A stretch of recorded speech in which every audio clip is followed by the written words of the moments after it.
Welcome to my channel Bharati's kitchen. আমি আজকে চালের গুঁড়ো দিয়ে একটা রেসিপি বানাবো।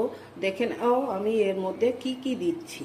প্রথমে একটা পাত্রে চালের গুঁড়োগুলো ঢেলে দিলাম। 200 গ্রাম বেসন এর মধ্যে দিয়ে দিচ্ছি। 3টে পেঁয়াজ আমি এরকম কুচি কুচি করে কেটে নিয়েছি, এটা এর মধ্যে দিয়ে দিচ্ছি। লঙ্কা কুচনোটা দিয়ে দিলাম। ইঞ্চি মতো আদা আমি থেতো করে নিয়েছি, এটা দিয়ে দিচ্ছি। হাফ চামচ মতো জোয়ান এর মধ্যে দিয়ে দিচ্ছি।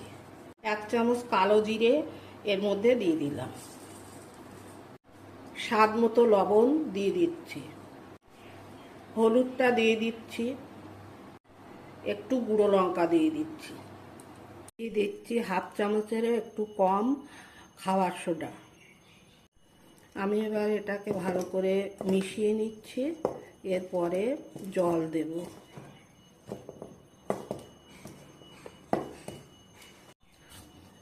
জলটা দিয়ে দিচ্ছি, অল্প অল্প করেই দেব।